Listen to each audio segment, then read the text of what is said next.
All right, so we are back, and ladies and gentlemen, I am telling you, I did not expect this one. Today is a massive, massive episode of the W.A.D.E Concept Conversation. Today, my guest is someone I don't think any of us bet would ever be on this channel, but that's why you never say never in the boxing scene. He is a former world title contending boxer, former world-class boxer, now turned the head coach of the problem child himself. That is right, folks. We got BJ Flores. But before we get into the interview, like I said, I don't think many people could have bet on BJ being on this channel, but there is one thing you can bet on, and that is today's sponsor of the video, MyBookie. That's right, guys. MyBookie is the place to go if you guys want to bet on this Jake Paul-Tyron Woodley fight. But not only that, we have the NFL season coming right around the corner. If you want to bet on your favorite sports teams, if you want to bet on Jake Paul, Tyron Woodley, you want to bet on UFC 266 coming up soon, sign up right now at mybookie.ag and use my promo code WADE, and you will get up to $1,000 in deposit match bonuses just for signing up using the code. So again, use my code WADE and receive up to $1,000 in deposit match bonuses from MyBookie. And guys, as always, bet and gamble responsibly. Thank you to MyBookie for sponsoring this video. Now, let's get into the interview. All right, ladies and gentlemen, today we have a very special one. One, I got to be honest, I don't think you guys thought was going to happen. I don't think I thought was going to happen, but I have been graced, I have been blessed with the presence of not only what you may know as Jake Paul's boxing coach, but we're talking a world-class fighter, top level. I'm talking world championship contender fighter. My man BJ Flores is in the building. BJ, talk to me about your career, man. Talk to me about being a world-class fighter and how you got to get into this sport of boxing. My father was he was a helicopter pilot in the Army in Fort Hood, Texas, and he was training to go to flight school. He wanted to be a pilot. So we were stationed in Fort Hood, Texas, I think from the time I was like 2 or 3 years old till I was like 7.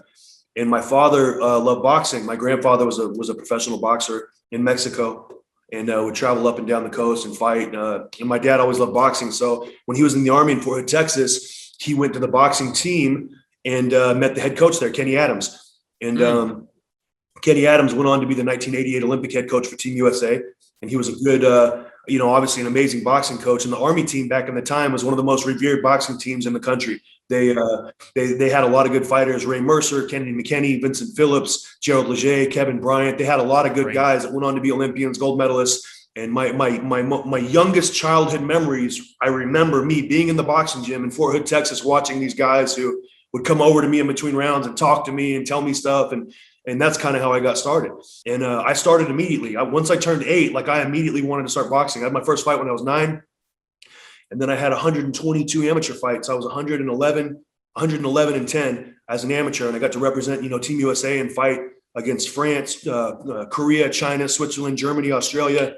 I won the France. I won the Four Nations tournament against France, Switzerland, and Australia. I was the only American to win a gold medalist in 2002. And that one, I won the USA versus China duel, USA versus Korea duel. I won the U.S. championships 2 years in a row, which is the top amateur boxing tournament. I won the National Golden Gloves in 1997. I mean, I feel like I should go and get 4 or 5 other notepads for all those damn credentials. My man, that is a story. Not even, just as you turn pro, that's a storied beginning. And crazy. I don't know if you saw the smile on my face listening to you talking about your dad and how he got you into things. That story is so cool to me. And being able to see Ray Mercer at that age, right, on the Army boxing team. It was insane. And Ray Mercer started late. He started very late. Yeah. People didn't realize that guy got into boxing late. And, no one has ever went through the heavyweight division on such a tear and just knocked everybody out like Ray Mercer did. And I remember when Ray Mercer was standing on the gold medal podium, he was standing, when he got his gold medal, he was taking the gold medal and putting it in his mouth. I'm like, is this thing real? And he was doing that on the podium. My dad was like, Ray, don't do that. That we were watching a TV back in Texas. It was where we're at. But he was like, Ray, come on, take the medal out of your mouth. It's real. All right. So I remember that about Ray Mercer. So, we transitioned. We talked about you turning pro and, throughout your career, you had a storied career, man. You 34 wins, contended for multiple world titles. And I got to listen, I'm going to say it right here, man. Outside of a low blow from Tony Bellew, you were catching that 1-2 down the pipe on Tony continuously those first couple of rounds. We might be having a different story here. It's one of those fights where it would have been tough. It was going to be tough either way. It was going to be a very, very tough fight.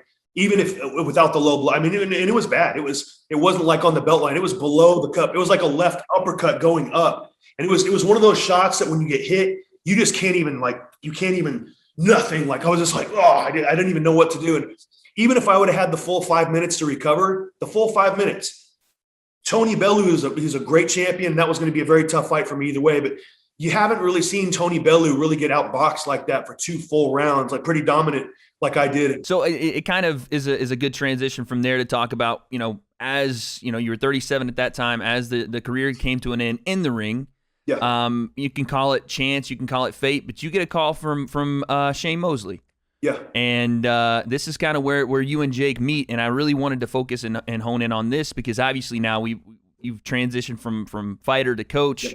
Mm-hmm. And that transition was kind of out of nowhere, right? So you didn't meet Jake as coach and fighter. You met Jake as fighter and fighter. You met him as a sparring partner, right? Yeah. I actually got a call from a friend of Jake's because Shane was training Jake and Big Bear. And, Shane really went out of his way to take care of Jake. And, man, Shane's I can't even start to tell you the great things about Shane Mosley and how he took Jake under his wing and gave him a lot of credibility by bringing him up to Big Bear, helping him and taking him under his wing. But Shane had a family vacation planned for, I think a year and a half from his wife right through Christmas. And Jake's fight with Gibb was January 30th, I believe. So Shane had to be gone for like those 10 days, which, Jake didn't really understand how important that was. But, 6 weeks before a fight, every day you can't miss a day. You can't miss a session. And one of Jake's friends called me up and said, look, a guy I know from Vegas said, look, Jake's kind of banging up all his sparring partners. Would you mind, coming to Big Bear? It's December 20th. I just decided, I'm like, look, I'm going to go down there and give this a shot. So me and Jake, I end up going down there the next day. I was there the 21st. I met Jake, super nice kid, very respectful. He knew who I was and he was super cool. And we sparred the next day, and then we sparred 2 days after that. And then we sparred 2 days after that again. Insane. And I came away from the session thinking, this kid's tough. I was really, really surprised by how tough he was. And I've been in with everyone. David Hay sparring, John Ruiz, Chad Dawson, Chris Bird, Obed Sullivan, Sergey Lakovich, Vasily Jurov, like all champion after heavyweights, cruiserweights. And I came away from the session. Now, even though I was retired, I'm still, for a couple rounds, I can go with pretty much anybody. It doesn't matter. But right. I came away from the session with Jake being very impressed with his toughness, with his straight punches. I was like, this kid's tough. I was surprised. Was he green? 100%. He was so raw. He had so much areas where he could get better. And I saw that, but the nuts and bolts of them I really liked. And, I started working with him on the mitts on a couple things and, teaching him how to bring his head with his punches and not stay in the center and defense and catching. And the main thing I think I helped him kind of, get some knowledge about and get some confidence was taunts and feints and how that could offset everything that his opponent's trying to do or set up. Or if his opponent's getting ready to punch, that little taunt or feint takes everything away to where he's got to reset again. And just the importance of the left jab and how the left jab controls everything, runs everything. If we can land this, we can land anything else. And, we drilled that through his head for the 6 weeks. And when Shane got back from his vacation, he saw me there and he wasn't really sure what I was doing there. Right. It's kind of like an awkward situation, but I went over to him, champ, what's up? This is who I am, blah, blah, blah. And he's like, no, I know who you are. And anyways, me and Shane just started working together for that fight. And I was the assistant. Shane was the head coach. I kind of was in the background, but I did all the mitt work with Jake. Jake liked how I did the mitt work, so we did that. And I kind of came up with the strategies. I watched the film. That's kind of what I did for ESPN and NBC for all those years when I was a commentator for them. I broke down the film and talked about the keys to victory. And that was kind of like what I did. And me and Shane would watch film and talk about it. We'd go in the gym. We'd do it. Go back in the gym, go back, watch the film, do the sparring, go back, watch the film, correct the mistakes, and straighten it all out. So that's kind of how I got started with Jake. What I've tried to explain, especially with your situation with Jake, people are always like, why did Jake's got unlimited funds? Why not go and get Freddie Roach? Why not go and get a guy, any of the Mayweathers, Jeff, Roger, whoever? Yeah. And I try to explain to people, sometimes the best coach is not necessarily the best name, right? You need to have the right fit in camp. And it seems like you and Jake gel, like, just go together like green eggs and ham. You guys are right there. And for whatever reason, this thing works. Talk to me about, how you made that transition from assistant coach and really Jake's, correct me if I'm wrong, he's your first and only fighter that you've coached, correct? He is. So tell me how that went, and what makes it so special with Jake. Training fighters was something that I never really wanted to get into, just because it's just, oh man, it's just so much stuff. It's so much time. But I'm sitting there in the dressing room, and I'm in Miami, Florida, before Jake's going to fight Gibb, and I'm like, I like how this feels. This is good. I've been here a million times. Jake hasn't been there. And I kind of pull him to the side, and I pull Jake to the side, after he's done doing his mitt work. And I'm like, listen, tonight's your night. All right. You go out there, and nobody's out there except just you. All right. Don't even pay attention to anything. I want you to go out there and do just like we do in training and just like we do in sparring every day. Use your jab, use your distance, use your taunts and feints. Walk him into shots. He's going to come out right from the first bell. He's going to come out sprinting across the ring. Use that to your advantage. We've done it for months in the gym. You know exactly what to do. You've done it on all your sparring partners. Tonight's your night. And he just like, you know what I mean? It's just kind of like a reassuring feeling. I said, tonight ends by KO. I don't know how long it goes, but it will end by KO. All you got to do is do what we've been doing every single day, and it's going to be a great night for you. All right? Boom. And that's it. So, I'll tell you this, I'm ready to run through a wall right now. Let's go, man. I'm ready to go box somebody else. So we start there. And then, after the fight, knocks him out in the first round. And Jake was just on cloud nine. He'd never experienced a high like that. And he tells me after the fight, he's like, I've never felt like this. This is the most fulfilling feeling I've ever had in my life. This is amazing. And, I shake his hand, give him a hug, and I'm like, listen, we'll keep in touch. I appreciate everything. And I kind of went my own way thinking, hey, I did my job. It is what it is. Jake had his fight, and, great job. And anyways, 2 weeks later, he calls me up. He's like, BJ, what's going on? How you doing? I'm back at my house in Scottsdale, Arizona with my girlfriend, hanging out. She's got her dog. We're throwing the ball in the yard. I did my job. I'm done. It's good. And he's like, hey, how would you feel about coming to California? And I'm like, what for? And he's like, I want you to train me, come out and train. Let's start working. I'm going to have another fight coming up, and I want to start working like ASAP. Yeah. And I'm like, you moved to California? Big Bear, it was all good. Everything was good. But I just, so we got on the phone and we talked a little bit. And then I'm like, I'm going to go out there for a couple months and check it out. So I go, I'm like, look, because he had a lot of people living in his house at the time. And I go out there and I'm like, look, I need my own room. I need my own space. I can't follow the house rules, whatever that is, whatever you guys have going on. I got my own entrance. I got my own hours. That's it. Like, I don't, and he's like, no problem. And of course I was respectful of everything in the house, but I kind of set the ground rules with that. And then I started living out there at his house in Calabasas. I think I got there February 20th. And we just started working on basic things and perfecting basic things and going over basic moves and just over and over and over and over and over again. Whether he got it good or not, we just continued to do the same thing over and over again. Consistency, a lot of power in a consistent schedule. There's a lot of strength that you can get from doing the same thing every single day. You just get good at it. And we did that for about 6 months. And then we got a call to fight Nate Robinson. And Jake kind of looks at me and he's like, look, like, this guy's a basketball player. Like, I'm like, bro, I don't think we really gain anything by fighting this guy. He's just kind of, whoever. He's like, he called me out, and Triller Triller wants to do it, and it's going to be a fight. Like, it's going to be in California, and there's nothing really else going on right now. Let's go knock him out really quick, and then we'll get somebody better after that. And I'm like, all right. And I the whole time I'm thinking to myself, I'm like, Nate Robinson has no idea what he's getting into. I'm not saying Jake's some established professional that's been around for a long time and he's so fancy, but listen, he's coming for you. And trust me, if you don't know what you're doing, you will get knocked out. I don't care who you are. Unless you have experience, Jake will knock you out, even back then. And we just refined. We went to Vegas and we sparred with so many good professionals over that 9-month period. So the fight got pushed back from September all the way to November. So it just gave us 3 extra months. I mean, we're sparring with Hasim Rockman Jr. We're sparring with Rob Zafar, a good light heavyweight, 13-0. Ahmed Eliobi, 25-1, only lost to Jean Pascal. Sparring with Jay Leon Love. I mean, Jake's putting in rounds and good rounds with these guys. And he's not going out there trying to fight him in the telephone booth. We're working on the things that we do that Jake does in his fight. Jab, distance, space, get in close, drop hard shots, make a move to the side, get an angle, touch him again, taunt, feint, get close, drop the right hand, taunt, measure, set up the butt. And he's just, I can't believe what I'm seeing with all these rounds, with all these different professionals. You talked about, you wanted to replicate that amateur career. When Jake was in the sparring, and still is really, right? When he's in these sparring sessions with big-time names, my question and some of my biggest questions heading into the Ben fight, which made me, and fair play to Jake, he made me fall on my face with my prediction, was, how much is BJ really allowing him to go through that, right? If he hops in there with Jay Leon, if he hops in there with John Pascal or whoever, is in camp. What does he allow Jake to go through, right? Is he allowing Jake to make those hard decisions in those moments on the ropes? He's getting hurt. He has to find a way to summon something, right? He didn't have a good round in sparring. Didn't have a good day in sparring, right? How does he allow him does he allow him to go through that? Does he step in and say, wait a second, this is Jake Paul we're talking about. This is, my kid, like that's the questions we have. Look, this is a very, here's my thing. I'm very conscious and I'm very aware of what it takes to develop a fighter. Right. From the amateur level all the way to the professional level, from the professional level to higher in the professionals. You don't just start out sparring the best and fighting the best guys, even when you're good.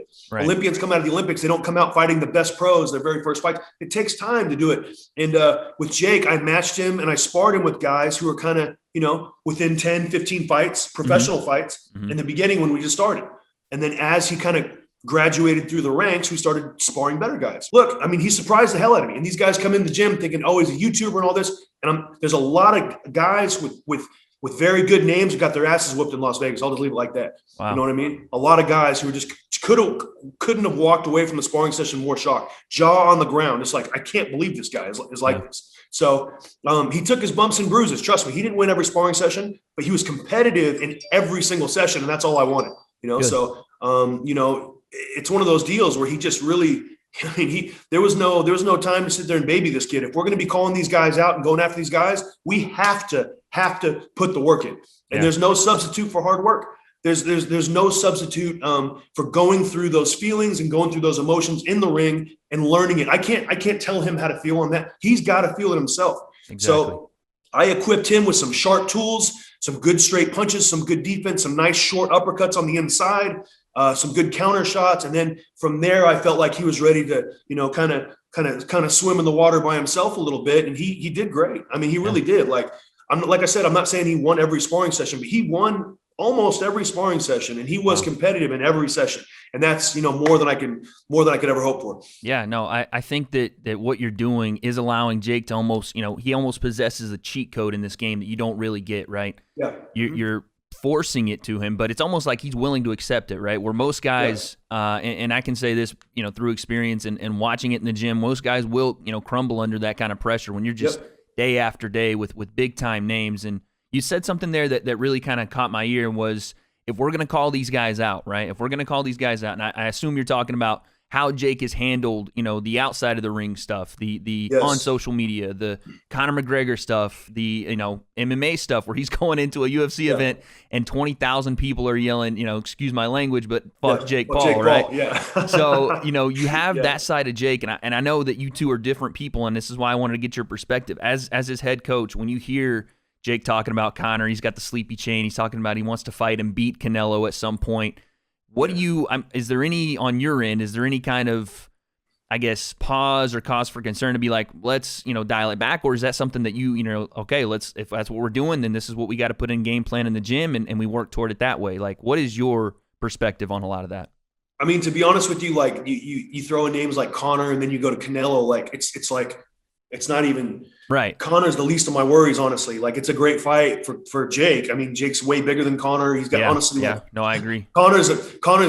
Jake's a very bad matchup for Conor. I'll tell you that right now. Now Canelo, that's completely different. He's the best guy. Canelo's not even on my radar. I like where Jake's head's at, that he feels like whoever I put him in there with, whoever he's sparring, he will go in there and try to knock him out. He doesn't give a fuck. He will really legitimately try to do it. So, and in his mind, he can. I like that. I'm not going to sit here and tell him, no, you can't beat this guy or you can't beat that guy. No, you can't do it, because in time you'll be very surprised at some of the names that Jake beats. But those guys, Canelo's not on my radar right now. Right. There's other guys. There's other big, massive names like Conor. Conor better not fight Jake. I'm telling you right now, it'll be Conor's career will come to a tumbling stop if he fights Jake. I guarantee that. But there's a lot of other big MMA guys that are really, really good that would give, Jake actually a better matchup. And, there's some big names out there. But after this fight, we're going to be going back and forth. It's not going to be all MMA guys. It's going to be who makes the most sense and who brings the biggest opportunity and the biggest challenge. And there's some pretty big names out there right now. And that's why I say, like, look, in California, in Vegas, in Miami, in Puerto Rico, we've got good sparring everywhere. And I don't go easy on Jake, man. I'll tell you right now, you learn in the gym. And that's why that the gym time is what makes the fight so easy. People have no idea. Oh, Jake's fights, all 3 fights have been easy. Look, those guys couldn't fight. I'm not saying those guys were good. Jake's not saying they're good. We did what we had to do to get where we're at now. And that's it. We're not saying, oh, we're great because we beat these guys. We're not saying that. But how he beat them, now that was great. But we're not saying we beat anybody yet. But this fight with Tyron, then we'll be able to say, all right, we're getting there. Right. And, what's next? So we're on the right direction. We're on the right path. Well, your own words, those were easy fights with Nate, with Ben. But it's because of the work you guys put in, right, to a degree. And like I said, I fell flat on my face just like Ben did in my prediction that Ben would beat him. And I am not. You didn't know, Wade. I know, man. That's the problem. There's a lot of people that don't know, and they just, look, because Jake's thing that he says off the camera throws people for a loop. What he says behind closed doors, he doesn't sound like he's mature. He doesn't sound like he's professional. He doesn't sound focused sometimes, but he throws you off. Well, I think we're over here in training camp working our asses off 2 times a day. It's just like jokes on everyone else. That's what I didn't see, man. And of course, I saw you on the mitts with Jake, and the questions that I had that you pretty much answered at this point were like, man, what happens when he's in there and he's got to dig, right? And he's got to go through those 8, 10, 12-round sparring sessions. He digs. He digs like nobody digs. Trust me. This motherfucker can dig. Trust me. He digs. Give him his shovel, right? He's digging. Man, he digs. He'll dig all day. He won't want to stop. He'll keep trying to go. And I'm like, okay, that's 6 rounds. That's no. I'm like, this guy, listen, this guy's a fighter. He's a natural fighter. Trust me. And I'm not going to put my name behind somebody that doesn't have the ability, that doesn't have the determination, doesn't have the work ethic. He's got skill too, guys. Like, little news flash for everybody. Like, if this fight goes 3 or 4 rounds, a lot of people are going to walk away from this fight very surprised. I don't think it'll go 3 or 4 rounds, but if it does, people will walk away like, holy shit, this guy's he's got some talent. Yeah. So let's talk about that. So Tyron Woodley, you and I have talked obviously off screen here, and you gave me the flat out prediction that Jake puts him down in the first 4 rounds, and I want to kind of talk to the confidence not only that Jake has in doing that, but that you have in Jake doing that. Is there something I don't want you to give away game plan, of course not, but is there something that you're seeing from Tyron more, or is it something that you're just seeing Jake is just at this level now where a guy like Tyron who isn't necessarily the most experienced strict boxer is going to come in and Jake's going to do some bad things to him. Talk to me about where that confidence comes from. The confidence comes from Tyron's ego. He feels like because he was a champion in the UFC, because he's fought so many great names, that this kid possibly couldn't, pose a threat to him. And his ego is going to be his downfall. He's putting all these posts out saying, oh, he's going to tell, people are going to tell Jake to move away from me, move away from my right hand. Like, bro, you better be moving away. Honestly, Tyron better be moving away. And I just feel like, with how he views himself, with how he's, he still feels like he's a world champion, which as a championship mindset, I understand where he's coming from, but he's in a different sport now and he's way, way out of his depths. I'm telling you, I don't care how good of a boxer he is. There's nothing he can do in 4 months, not a fucking thing that he can do in 4 months to change the outcome of the fight, unless he scores some kind of lucky knockout, which I guess anything is possible, but he has no chance to win a decision, and he's got very little chance to make it past the 5th round. People think that he's explosive and he's powerful, and he is. Mm-hmm. But we've got an answer, and we've got a counter for all those things from that he brings to the ring. So, like I said, that's my prediction. It doesn't go into the 5th round. I'll be surprised if it does. But if it goes into the 5th, we're going to beat the shit out of him in the 5th and the 6th and 7th too. I guarantee. It's going to be one-sided. I guarantee you that. So. Take the money. I mean, bet everything. Bet the farm on. I'm telling you right now, because this fight will be one-sided until it gets stopped. Colin Mystic, BJ with the predictions. I like it, man. Coming into boxing, my opinion is that Tyron will have a renewed sense of spirit, a renewed sense of fight. And say it doesn't go down in those first 4 or 5 rounds, right? And we do go to this distance. In your words, nothing changes, huh? It's a clean sweep. Well, we're shooting 75 to 80 punches around. Like I would love to see him be able to get to the 5th round. I'd love to see it. So when this fight is over, should you guys get this victory, I've heard the rumblings, all right? We all know that Tommy Fury is on the card to fight Anthony Pretty Boy Taylor for a reason. I'm not going to speculate the reason, but I'll turn that over to you. Is Tommy Fury next? He could be. I don't know. There's a few names out there that could be next. He could be one of them. We'll see. I and to kind of circle back really quick, Wade, Yeah. I just refuse to talk about anything next until after this fight. Sure. Fair play. You talk about what's next and you never make it. All that matters is August 29th. So after August 29th, on August 30th, even on the night of August 29th, we could revisit this and have this conversation. But until that, I don't even want to talk about anything that's next at all, because there's nothing next if we don't do what our job is. So we gotta make sure we do our job on August 29th. I want to talk about your and Jake's kind of relationship moving forward, right? I know, like you said, you're get this thing down to a science. You're drinking coffee and watching film every morning. You're doing 2 or 3, 4 sparring sessions a week. You've got this. I really do. That's really how my life. That's my life right now. Yeah. And I just embraced it, and I'm passionate about it. So that's keep going. That's exactly how my life is. Yeah, I was gonna say, once this ride is, I don't want to say over, but once this thing with Jake and you guys get to where you want to get to, do you see yourself continuing to coach? Is that something you want to do after? Not even that, you're thinking about that, but would you want to take on new guys? Would you want to be the next Freddie Rhodes? Like, what's the plan, man? Freddie's got way more patience than me, bro. Freddie's such a hell of a guy. I love Freddie. So Freddie worked with us on NBC for 2 years for the PBC broadcast we did in 2015 and 16, and just being around a legend like Freddie, it was amazing. Just love his stories, and just he's still got the fighter mentality, and it's just great to be around Freddie. So with that being said, no, I don't want to be a trainer full time. No, Freddie's got one of those once in a lifetime type of careers where he worked his ass off and did really well with some of the fighters that he had and trained them well, and everyone wanted to train with him. But I don't see myself following that same path. Now this is outside of the boxing realm, but like you said, I can tell you're a combat sports fan. Who is your favorite MMA fighter at the moment, if you have one? Well, one of my favorites is Blagoy Ivanov. He's one of my good friends from Vegas. Very, very tough guy.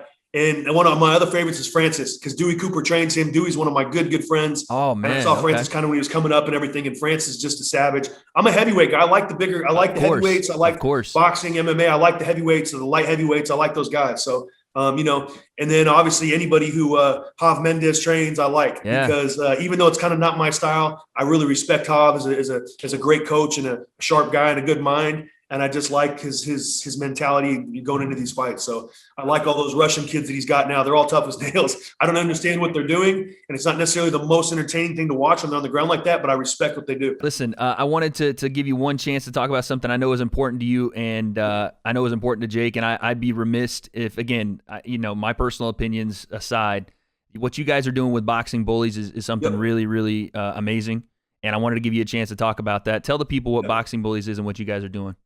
Putting boxing gloves on kids all over Puerto Rico and all over the world eventually. Jake started the foundation Boxing Bullies, where he's giving back in every community that he's at, putting boxing gloves, doing events, doing training seminars, all kinds of stuff, donating T-shirts, donating gloves, everything, just to get kids to have something to look forward to teach kids and raise awareness on anti-bullying. That's awesome, man. Yeah. That's awesome. Listen, I always get to tip my hat. Giving back in any way you can is worth not only pointing out, but praising. So fair play to you guys. But there you have it, folks. BJ Flores, you might still know him as Jake Paul's head coach. And going forward, he's going to be that for a very long time. But you might also now know him as a boxing savant, a guy that is truly a boxing head through and through, a former world-class competitor, now trains the problem child, Jake Paul. Their fight is on August 29th. Good luck to you, BJ. Thank you for coming on, man. All right, so there you have it, BJ Flores. It's really an awesome conversation. He had a lot of great things to say. Just picking his brain. I feel like I've learned more in the boxing game just talking to him. What he's done in such a short amount of time with Jake, I can sit behind the screen and make all the hairline jokes in the world, but I can't diminish that. And that is a testament to not only Jake's work ethic, but BJ Flores putting in the time with him. Fair play to both of those guys. So as we leave off today, the question still remains, who wins this fight? You've heard the answers from BJ Flores and Jake. They're going to knock him out in the first 4 rounds, and if not, it goes the distance. They're winning the decision. Tyron Woodley says he's going to knock out Jake and send him back to YouTube. I don't have any of the answers yet, but on August 29th, I guess we'll find out.